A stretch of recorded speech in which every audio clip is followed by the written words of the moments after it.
Hey, good morning, everybody. Today is going to be one of our last videos. Some deadlines, Chapter 7 and 8 homework are due on Friday, April 24th. The final exam will be on April 30th, and it'll be conducted from 8 a.m. to 10 a.m., and it'll be administered through MyLab Mastering. I'll send some more instructions about that as we approach it. Also, as we move to the end of the semester, during finals week, if you have any questions on any material, send me an email and I'll prepare a video on solving problems or answering questions. So please feel free to contact me and I'll do what I can to answer your questions. So we're going to pick up where we were at last time, and we're finishing Chapter 10. And I'm going to try to finish it in today's video. If not, I might post another one on Saturday if we don't, for whatever material we don't finish today. Last lecture, we were discussing our gas laws, and we'll be reviewing them briefly at the end of this section. And one of them we discussed was Charles' law. Charles' law looks at the situation in which pressure, P, and the number of moles of our gas, N, small n, remain constant.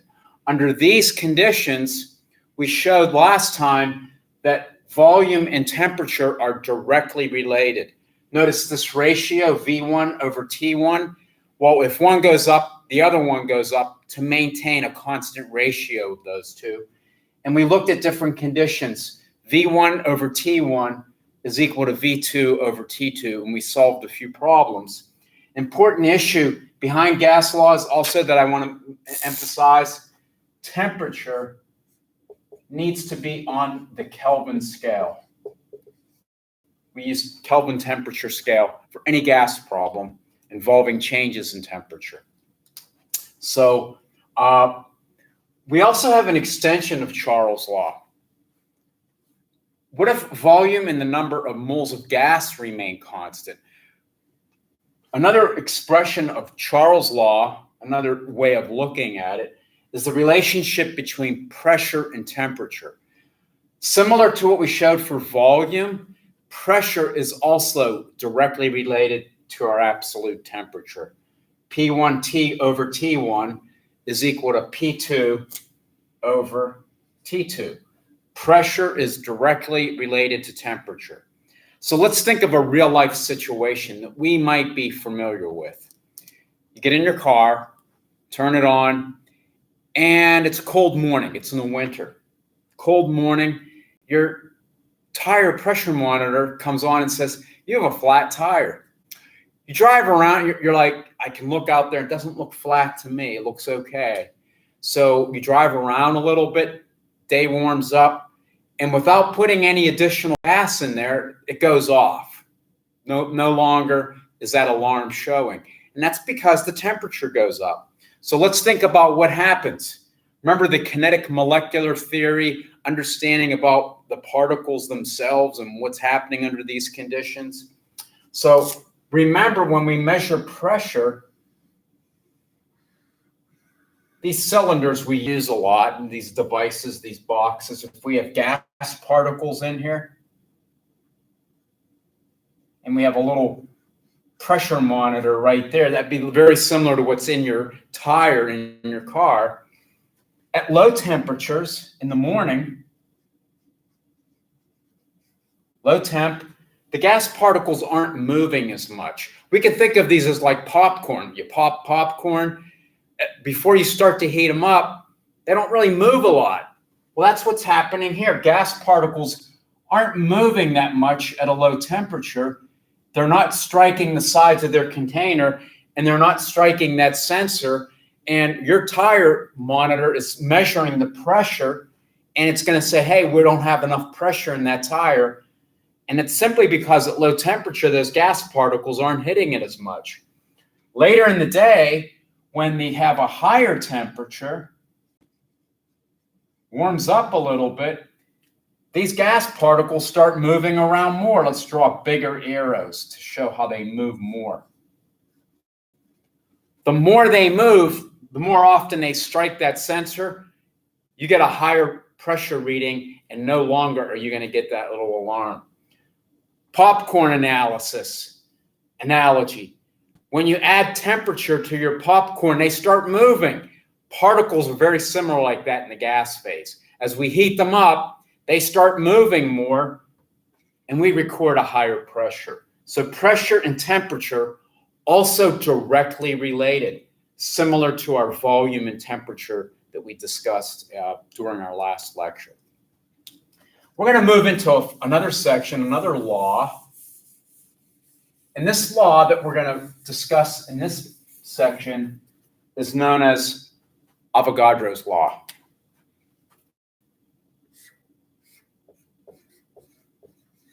So Avogadro. Remember Avogadro's number? Avogadro's number relates the number of particles in a mole. So Avogadro's law is dealing with the number of gas particles. So what we're going to look at in Avogadro's law is we're going to look at the relationship between volume and how it's directly related to the number of gas particles. And we're going to look at situations in which our pressure and temperature remain constant. So what Avogadro's law tells us is that as we increase the number of gas particles, the volume is going to increase. We can think of it similar to a balloon. We have a balloon. We have an opening on it. And we're at a birthday party and we decide we're going to blow that balloon up. We might have a few gas particles in there, and then we start blowing that balloon up. If we blow that balloon up at constant pressure and constant temperature and add more gas to it, we get an expansion of our balloon. And once again, it's simply because, let's see, we have 4 or 5 particles there. We've added a larger number of particles. The greater number of particles, the larger our volume of that particular gas is going to be. And the volume of gas that we're concerned with is the volume of that balloon in which that gas occupies. So that's important. Volume-mole relationship. So if we think about Avogadro's law, volume and the number of moles, we can actually think of how this is related to a chemical reaction. I have a few examples written here. Let's look at this one. This is one that's kind of easy.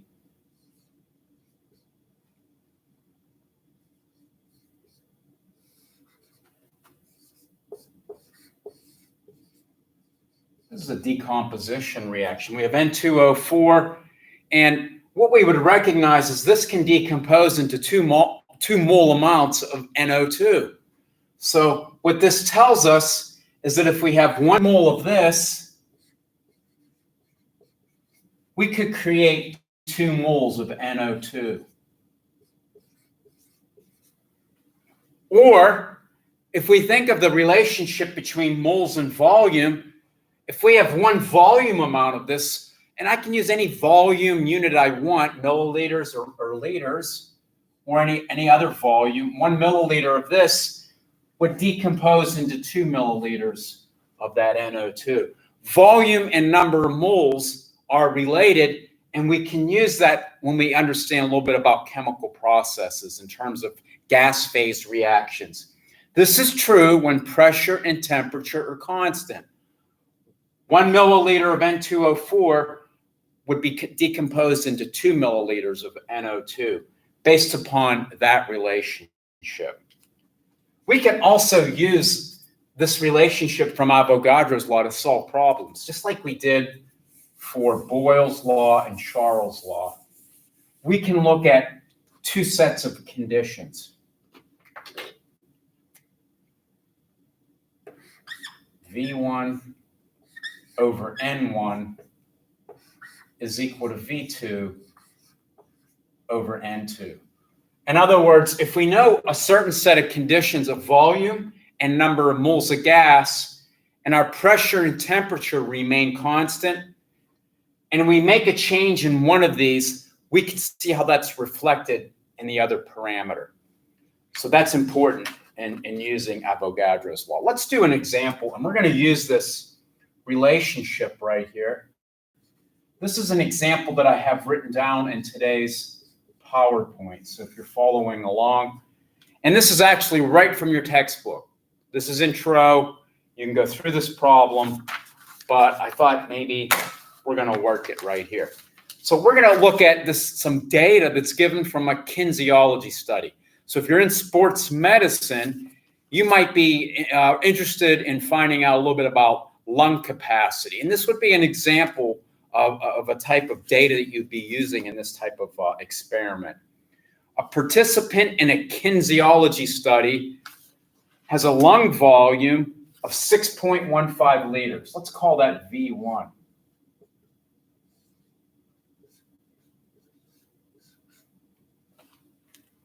And it contains, their lungs contain 0.254 moles of air. We'll call that N1.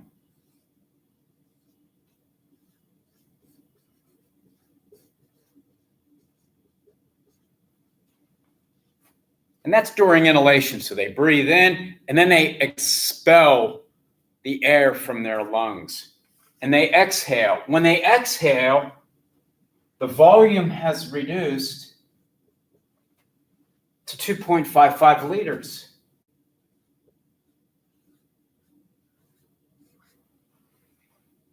And the question that this studier wants to find out, this might be data that they need for this experiment. How many moles of air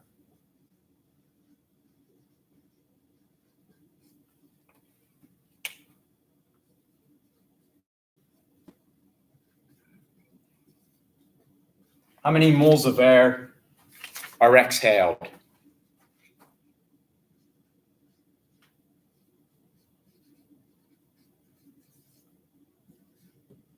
How many moles of air are exhaled? Okay.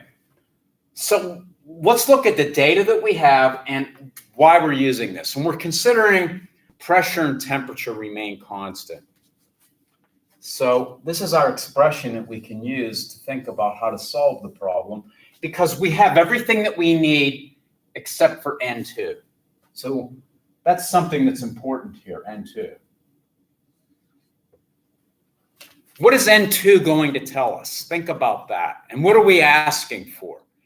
N2 is going to tell us the final number of moles of air that are in our lungs. Is that what they're asking? They're asking how many moles of air are exhaled. Well, if we know the initial number and the final number, the number of moles that you exhale is the difference between those two. Because this is the number of moles of air in your lungs at the beginning of the study. That's the number of moles of air in your lungs at the end of the study. The difference between them is the number of moles that you exhale during the course of this experiment.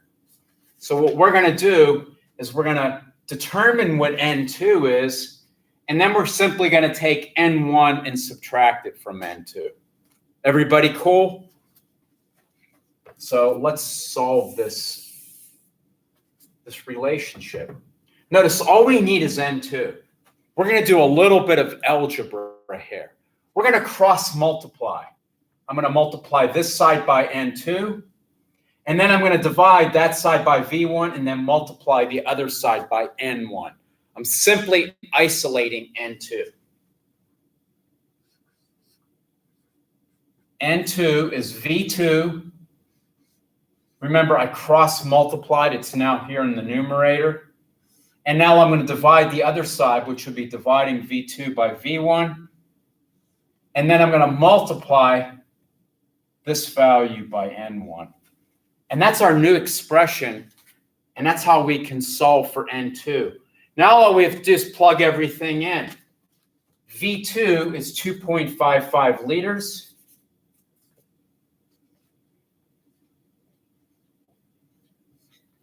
V1 is 6.15 liters.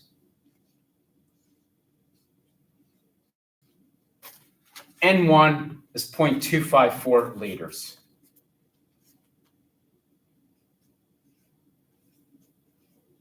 I'm sorry, moles.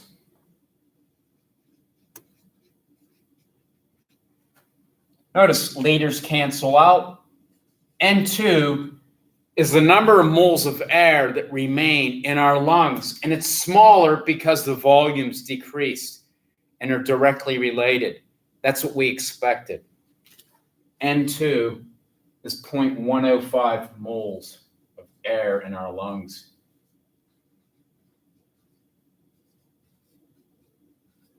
The difference between N2 and N1 is the amount of air that we exhale. N1 is the larger amount minus N2, and I see that we've exhaled 0.149. It's going to be 0.254 minus 0.105, and I got 0.149.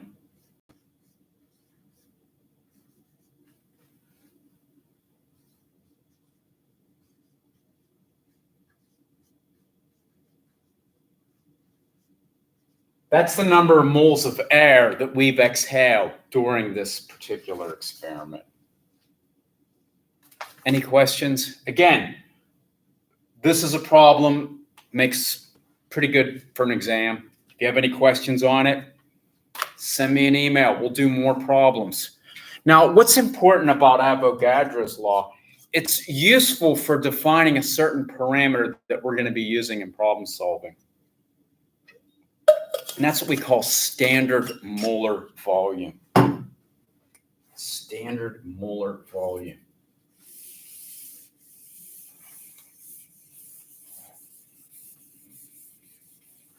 Okay, let's just think about what standard molar volume is. Standard. So it's under some standard conditions. That's what the standard means, molar volume. So under a certain set of standard conditions, 1 mole of a gas is going to occupy a certain volume.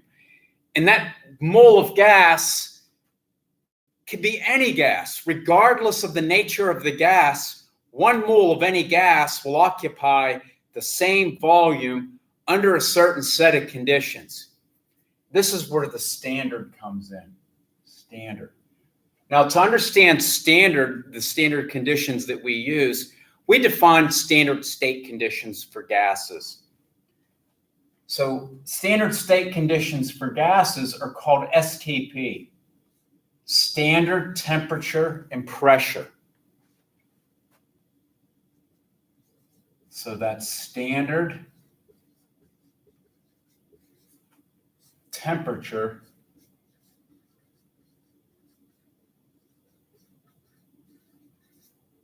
and pressure. So under a certain set of temperature and pressure conditions, 1 mole of any gas, regardless of the nature of the gas, is going to occupy a certain volume. We've determined this experimentally. But first of all, let's define what standard state conditions are. For temperature, the standard temperature we use for gases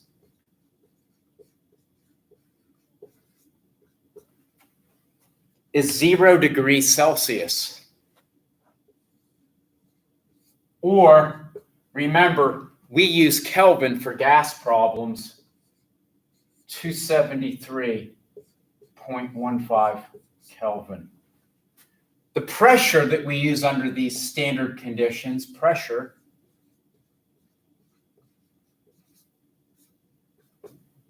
one atmosphere.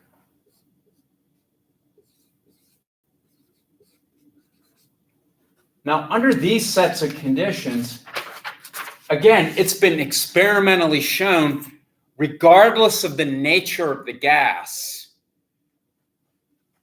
the volume occupied by 1 mole 1 mole of any gas. And the reason why we can make this statement we'll define later in terms we're going to treat gases ideally. So we'll talk about that later. 1 mole of any gas occupies a volume of 22.41 liters.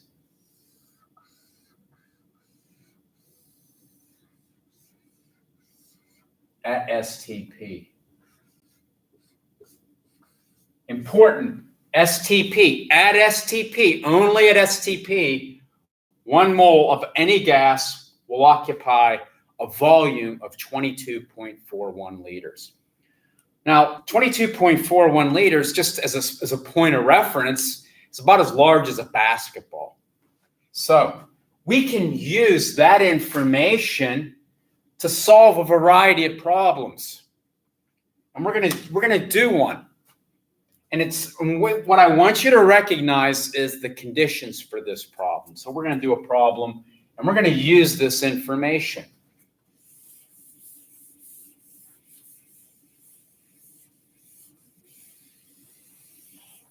So problem begins. A volume, so we'll say volume, of 0.28 liters of a gas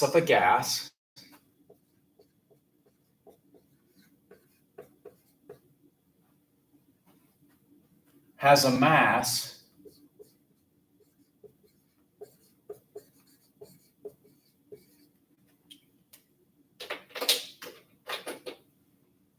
of 0.4 grams.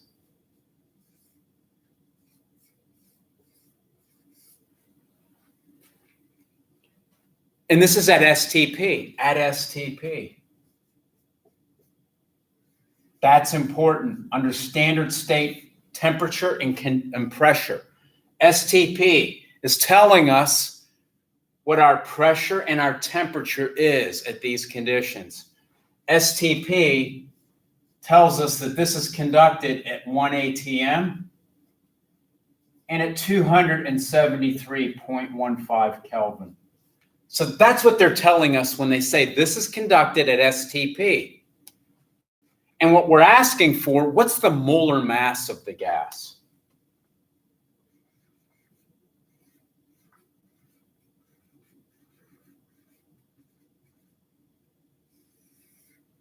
So what's its molar mass? Think about it for a minute. You could turn it off. You could solve the problem. Okay, I'm going to solve it. Let's remember what is molar mass. Let's just think about the units are really important. Molar mass is reported in grams of a sample divided by number of moles. Now, normally we report grams per 1 mole, okay? But if we know the ratio of mass to number of moles, that'll tell us what the molar mass of that substance is. So let's think about what we have. Right now, we have 0.4 grams. We were given that in the question. We want to figure out how many moles of that gas we have, and this ratio is going to tell us what our molar mass is. How are we going to figure out moles? Okay, it tells us what the volume occupies. And remember at STP, under these conditions, 1 mole occupies 22.41 liters. We have 0.28 liters.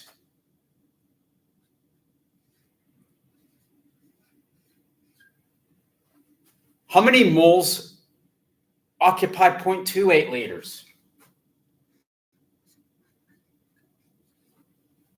So essentially, it's a ratio or a conversion factor. We want to figure out, we know that we have 0.28 liters.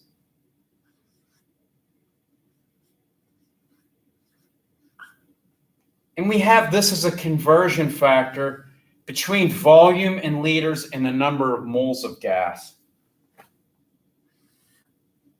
22.41 liters is occupied by 1 mole. Essentially, this is a dimensional analysis problem. Liters cancel out, and this tells us the number of moles that gas is in that sample.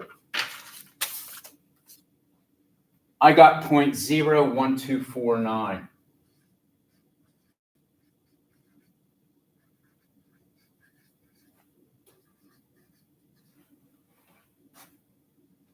You don't like solving it that way? You could have used a ratio here.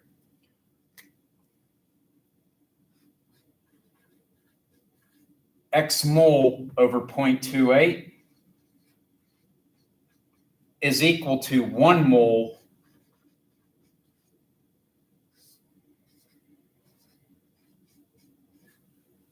solve for X mole by cross multiplying. You're going to get the same answer.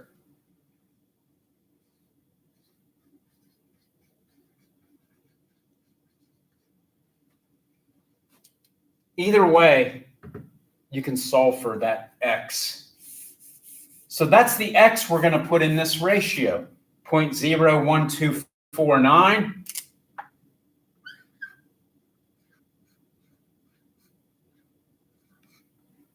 0.4 divided by 0.01249. That'll tell us the molar mass of that gas.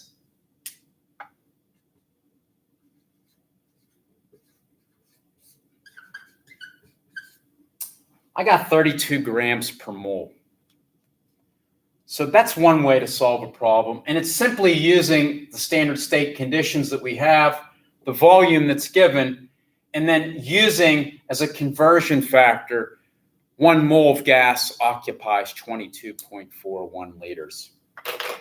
Any questions on that sample exercise? So we're going to move into chapter 10.4. And we're probably going to be doing problems from 10.5 also. In 10.4, we're going to introduce the ideal gas equation. But before we go there, let's review all the gas laws that we discussed and show how we combine these into a unifying law known as the ideal gas law, which gives us an equation, the ideal gas equation. So let's review.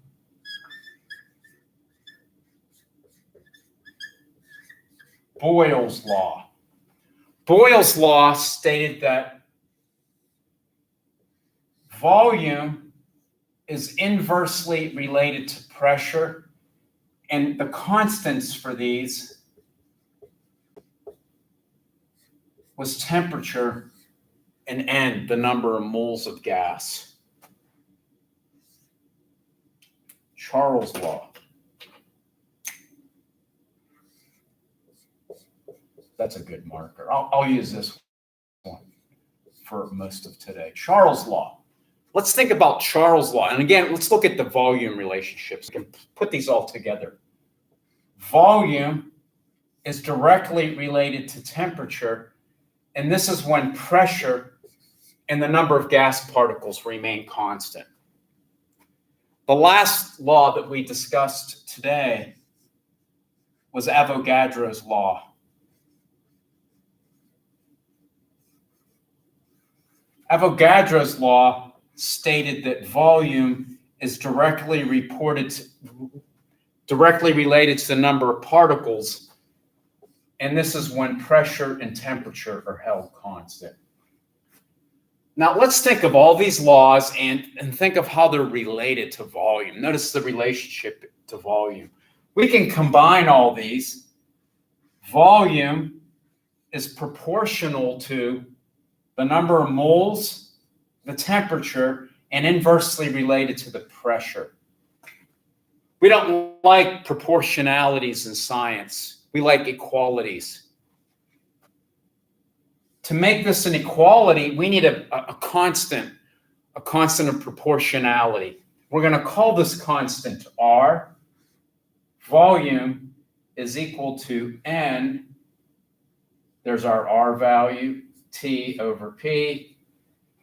And we can rearrange this into what we call the ideal gas equation. So there's everything that we've discussed. So there's a review and how we can combine all those laws into our ideal gas law.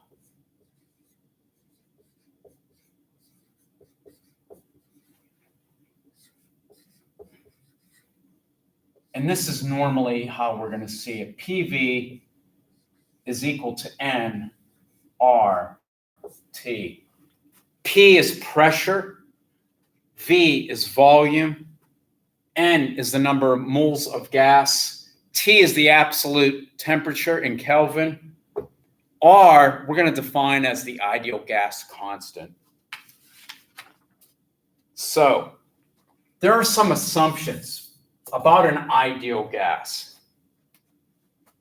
So ideal gases. Some assumptions.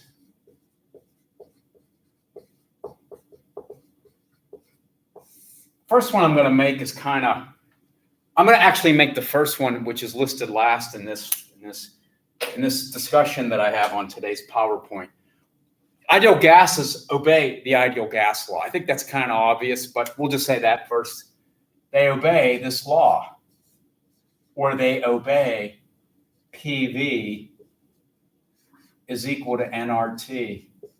So that's one thing an ideal gas does. It obeys this relationship that we have established here. Now, if we think a little bit more physically about what's happening, gases don't interact with each other in samples. So gases have no interactions between themselves.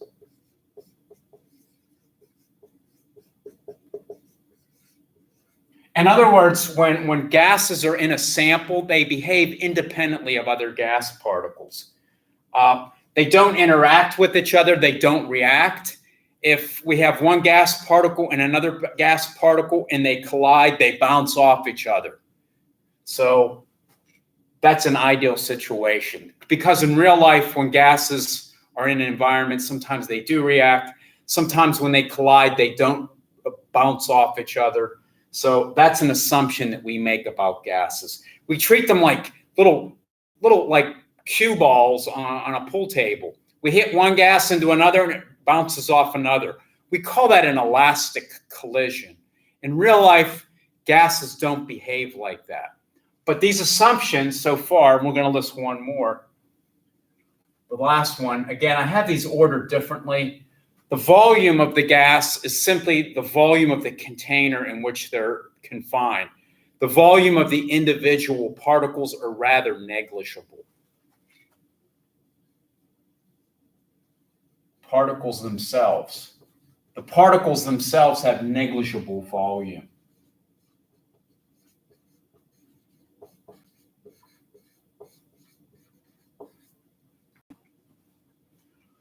Okay, so those are some assumptions that we use to define an ideal gas. Again, in real situations, gases don't always behave ideally. The conditions in which we don't see ideal behavior, we'll say non-ideal.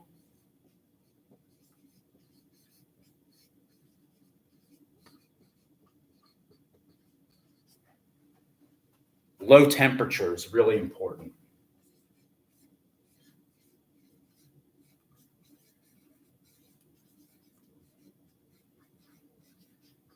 Remember we said high temperature, like we thought about popcorn, the analogy?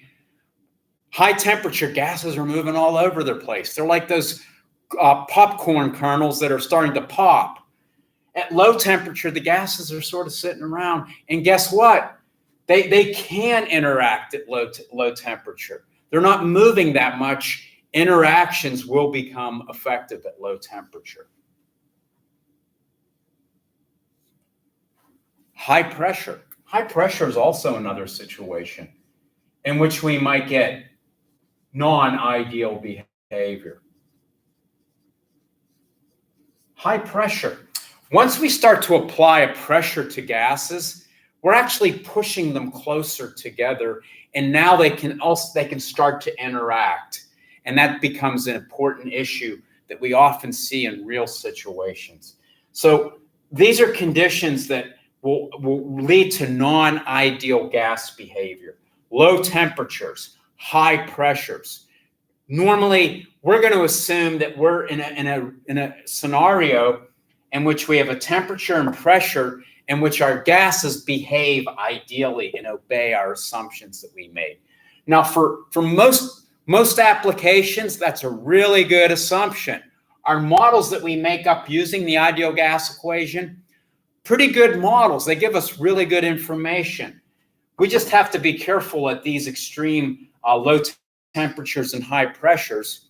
And we actually have other models to use to help deal with non-ideal behavior. I'll leave that to a more advanced class. You'd probably learn about non-ideal gas behavior maybe in a PChem class, if you're a chem major. So this is our defining law for our gases. And there's one thing we want to think about when we define this. We define the gas equation, PV is equal to nRT, as an equation of state. So, what do we mean by an equation of state? Now, when we say it's an equation of state, PV is equal to nRT, we can think of it as taking a picture with our cell phone. We're taking a snapshot of a gas sample at one particular moment in its lifetime. And under those sets of conditions, that sample of gas is going to be experiencing a certain pressure. It's going to be occupying a certain volume for a fixed number of gas particles at a particular temperature. No changes are being made, and that tells us a little bit something about that state of gas under those sets of conditions. And that's what we mean by an equation of state. The other factor we need to define is the value for R, our gas constant. So let's think about the gas constant itself. So let's rearrange this. Now we could solve for R. Remember, we're just going to keep PV over here, and we're going to divide by NT. Okay. Let's assume standard conditions. Remember, like we discussed earlier, the pressure at STP is 1 atm, and the temperature is 273.15 Kelvin. And let's make our life simple and just say we have 1 mole of gas.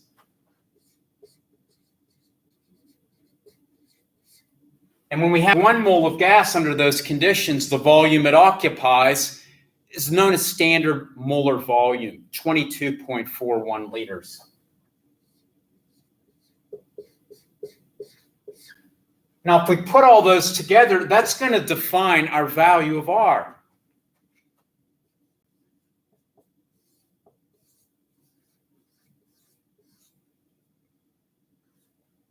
Units are important. This is going to have units of liter, atmosphere, Kelvin, mole. And that's the gas constant that we'll be using for problems that we're going to be solving in this lecture, in this course. There are other values of R depending upon the units that you're using, depending upon your applications. If we're using this gas constant, important, any problem involving gases, the volumes have to be in liters, the pressure in atmosphere, temperature in Kelvin, as we explained earlier, and the amount of the sample has to be listed in mole amounts. So Let's think about our gas equation and how we solve problems. Most problems involving the ideal gas equation, we're going to be given, how many variables do we have? We have 1, 2, 3. Notice there are 4 variables. R is a constant that we're going to have available to us. So normally, we're going to look at situations in which we're going to give you 3 variables. We're going to give you the gas constant, and you're going to solve for a 4th. Not that hard of putting things together. But you got to be consistent with the units that you use, and that's important. Remember, liter, atmosphere, Kelvin, mole. Those are the units that you need to use when solving gas problems. Normally, that's where you're going to get tripped up if you make a mistake. It's not converting the units properly. So let's do an example problem dealing with the ideal gas equation.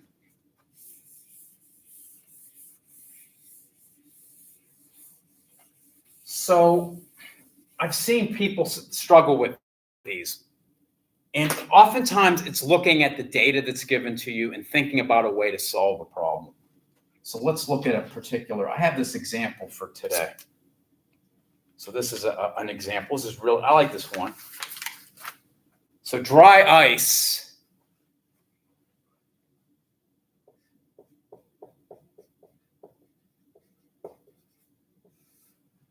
Dry ice, we buy this in the summertime because it's really effective at keeping things cool with minimal mess. So dry ice is solid carbon dioxide.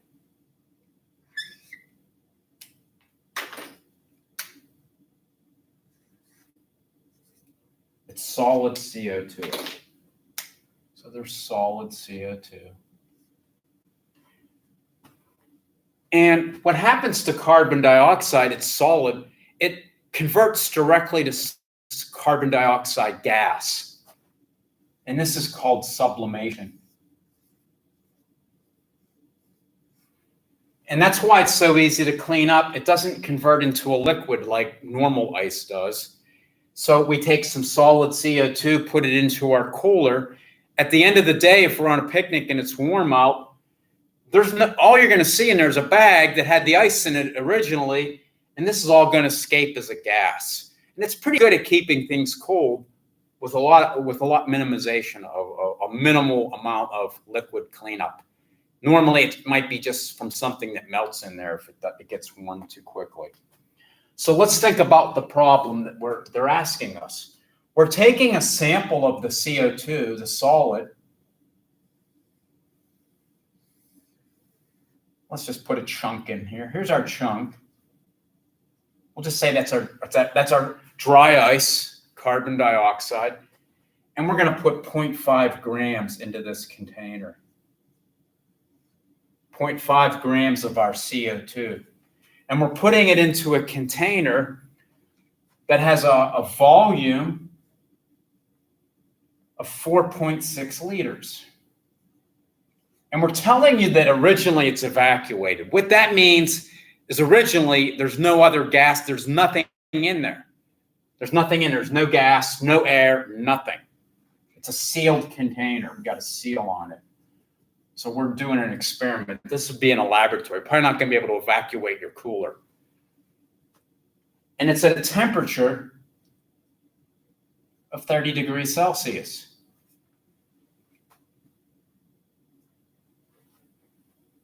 Let's calculate the pressure. What's the pressure?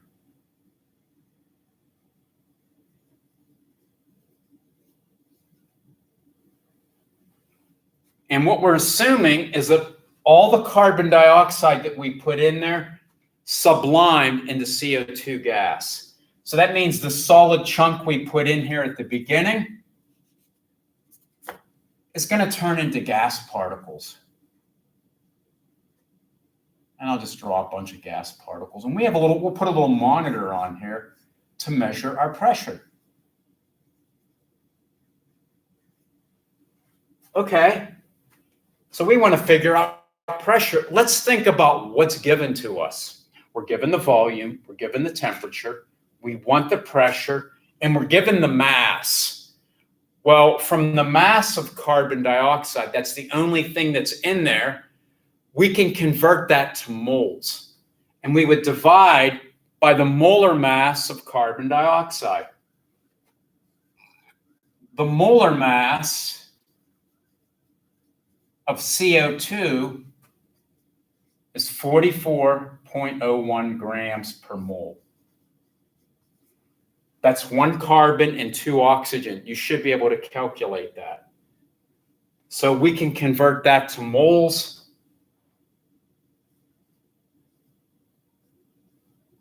.5 grams of CO2 divided by 44.01 grams in every mole, and I got 0.01136 moles.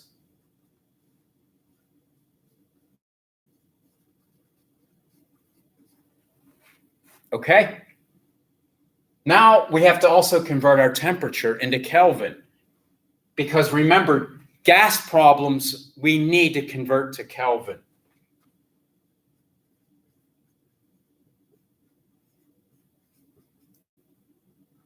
And that's going to be 303.15.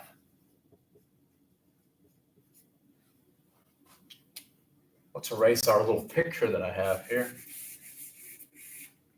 And then we have the ideal gas equation. We can solve for P. P is what we want, pressure.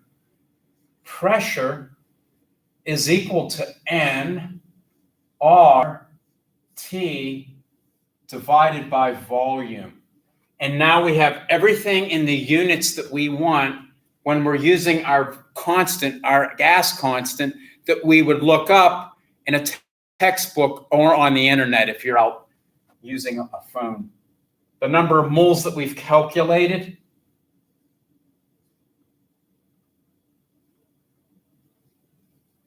your atmosphere Kelvin mole.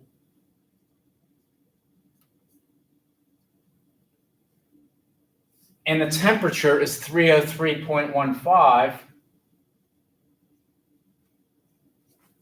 And we divide that argument by our volume, which is 4.6 liters.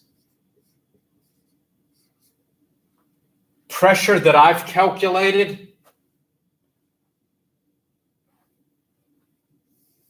if we take that argument there, I calculated a pressure 0.061 atm.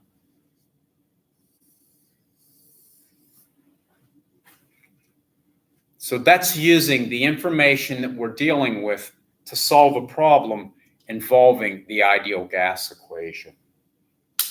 Now, as we said, the ideal gas law is used when we don't have conditions changing. So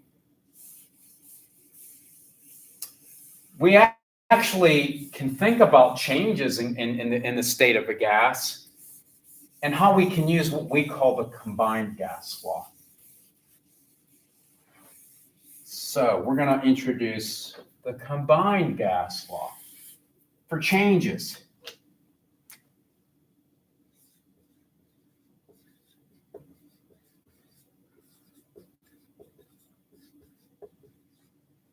So when changes occur, we can rearrange the ideal gas equation, similar to what we did for Boyle's law, Charles' law, Avogadro's law.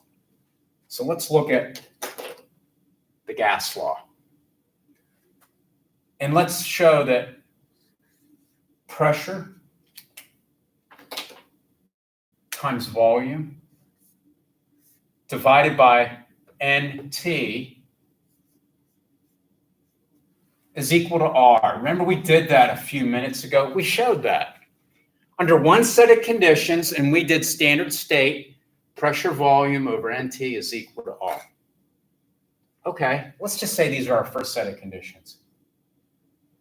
What if we change one or more of those? Well, if we're dealing with an ideal gas that meets our assumptions,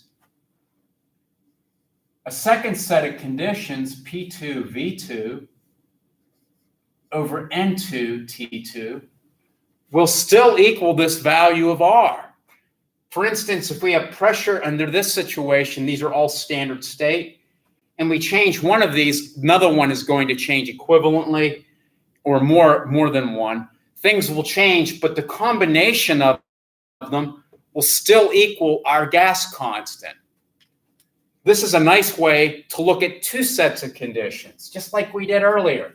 Since a set of conditions of gas, an ideal gas, pressure, volume, number of moles, and temperature is equal to R, we can make changes in those in the ratio of the product of pressure and volume divided by the number of moles and temperature in Kelvin are still going to equal the value of R.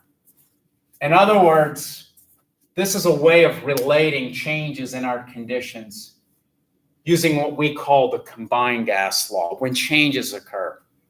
P1 V1 over N1 T1 is equal to P2 V2 over N2 T2. So you should recognize that the combined gas law, we could derive any gas law from this. Let's think of one example. Remember Boyle's law, it's a simple one, Boyle's law.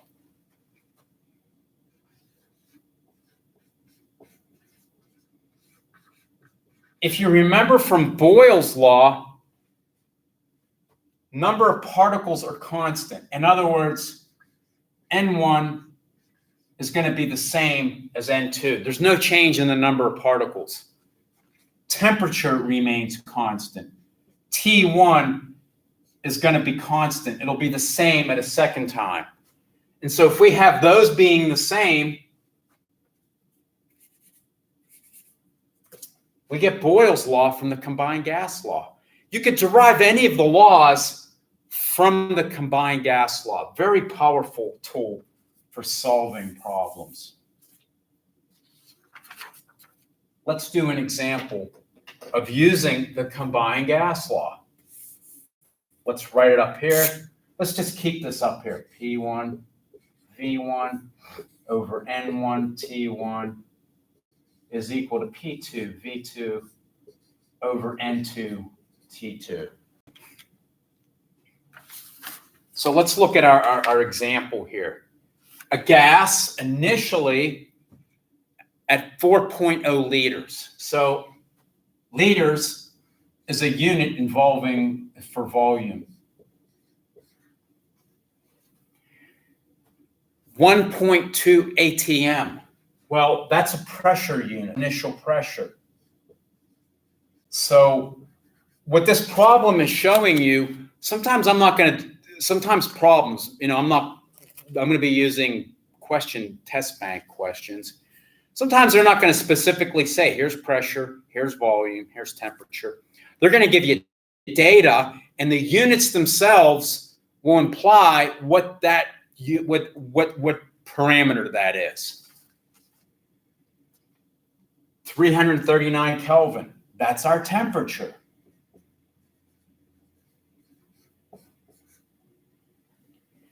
And it's going to undergo a change. So notice there's a change occurring.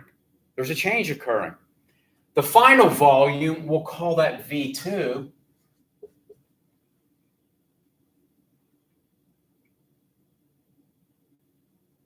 .7 liters. And its final temperature, we'll call that T2, is 315 Kelvin.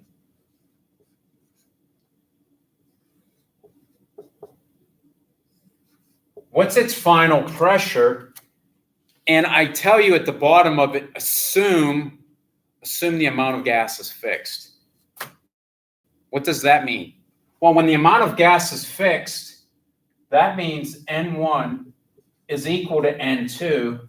And when we look at our combined gas equation, that tells us that we don't need to account for that in this equation because it's not changing. And that's really that's a common problem in which the number of gas particles don't change. So you're often going to see that. Assume a fixed amount, no changes in the amount. So we're going to solve for P2 using the combined gas law. This is our relationship, P1 V1 over T1 equals P2 V2 over T2. No, remember, we can't use any law here, and that's because we're getting changes in temperature, we're getting changes in volume, and we want to figure out what the change in pressure is under these conditions. Now, for these types of situations, it's really hard to think of an expected answer because we're changing several variables. It's kind of hard to predict, oh, it's going to be the pressure is going to be larger or smaller. So in these ones, sometimes it's hard to make a prediction. So let's solve for P2. And what we would do is we would do some algebra here, P1, V1 over T1. And then we're going to cross multiply T2 over V2. So important here is notice these are temperatures. They're units. One of them is in the denominator and one's in the numerator. They're going to cancel. These volume units, which are in the numerator and denominator, those volume units are going to cancel. And our pressure units are by themselves in the numerator. So our answer is going to have the proper units of pressure. Now all we need to do is put our numbers into this combined gas equation. P1, V1 divided by T1, 339.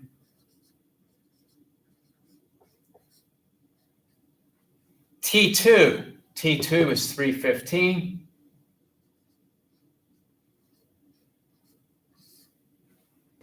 V2, 1.7 liters. Verify, the units cancel out. Kelvin cancels out. Liters cancel out.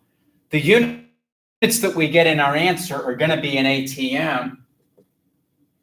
And I've calculated for the combined gas law, this problem, 2.6 ATM.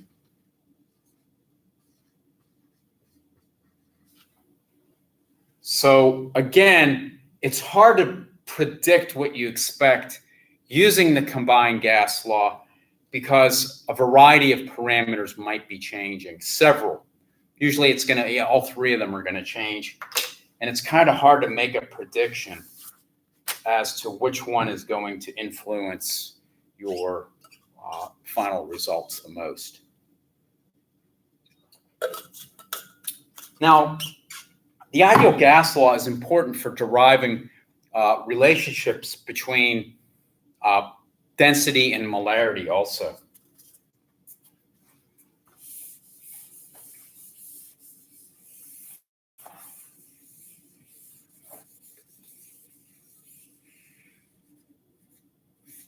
Let's start with PV is equal to nRT. And let's derive another expression that's really useful. So let's take pressure times volume.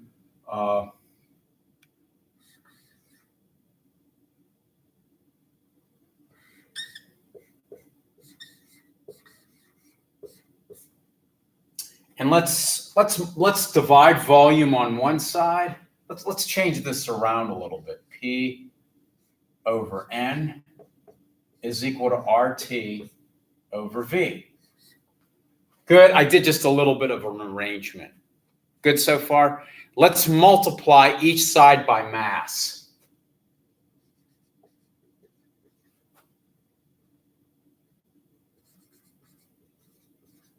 Okay. What's mass divided by N? Number of moles. Remember we said a few minutes ago, mass divided by N, number of moles, is molar mass. Let's put a capital M for molar mass. That's what molar mass is. M, we'll say, is molar mass.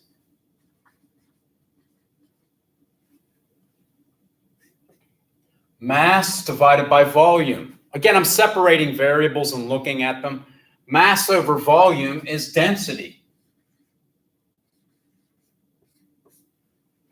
So this gives us a really nice relationship using the gas law to relate molar mass and density of a gas in relationship to pressure and temperature.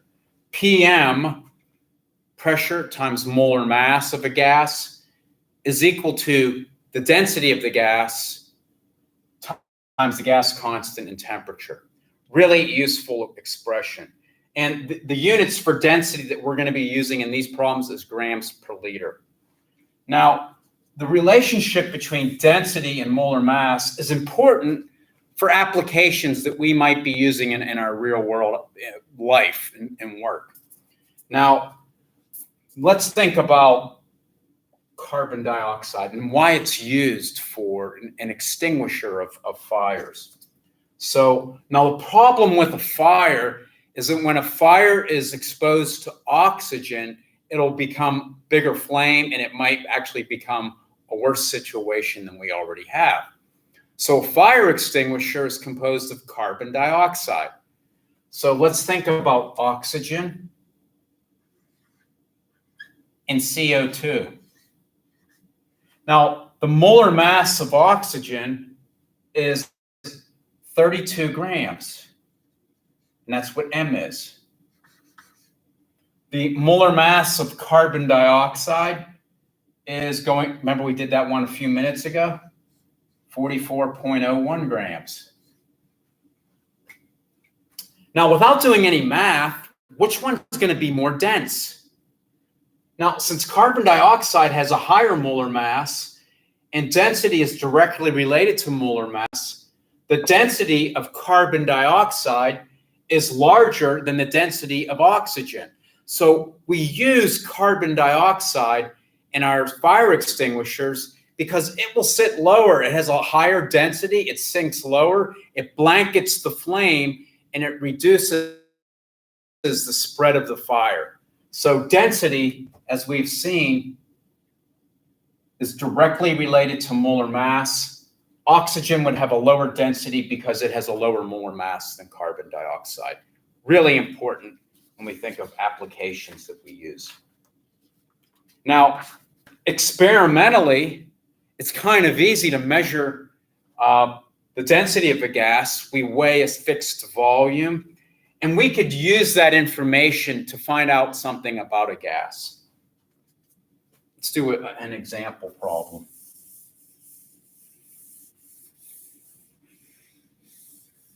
So this is a problem involving gases.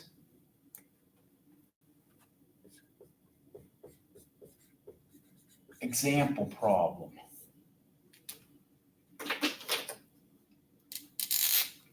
So we're going to look at some experimental data. So in our problem, the empirical formula of a gas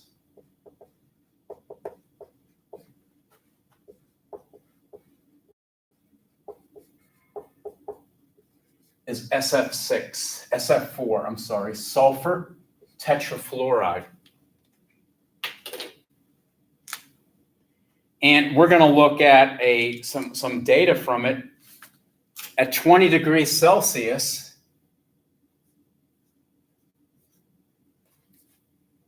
A sample of this compound has a density of 4.52 grams per liter. And it has a pressure of 1 atm.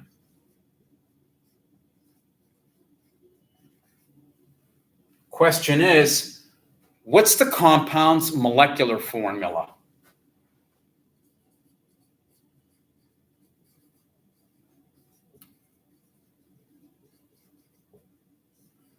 Okay, we have the empirical formula.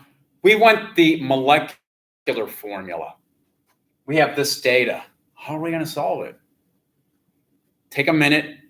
You can stop the video. You can work on the problem. Or you can listen to what I'm going to say. So if you want to stop, go ahead. So let's think of a strategy that we're going to follow. Remember, We did a problem similar to this before. If we're given the empirical formula and we want to figure out its molecular formula, we could take the molar mass of the sample divided by the molar mass of its empirical formula,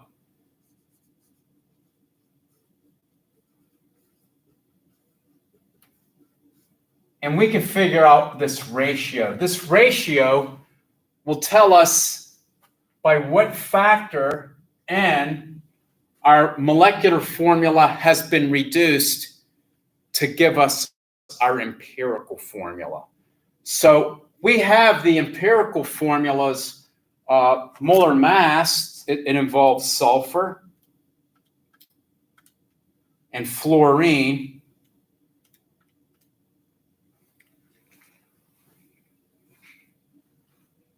It's about 108.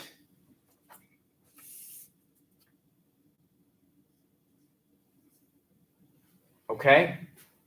How are we going to figure out the molar mass of the sample? Let's use our relationship. PM. And let's calculate the molar mass. Molar mass is density times our gas constant divided by our pressure. Here's our density.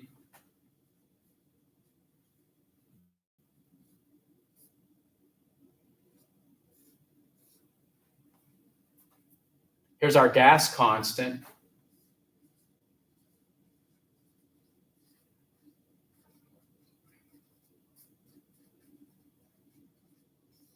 Temperature has to be converted to Kelvin.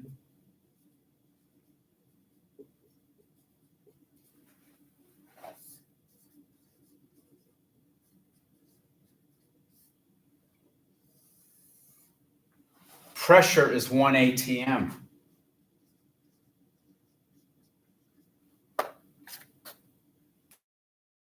And this will be the molar mass of our sample, which goes in the numerator.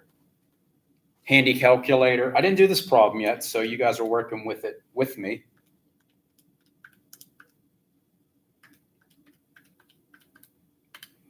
I got 108.7.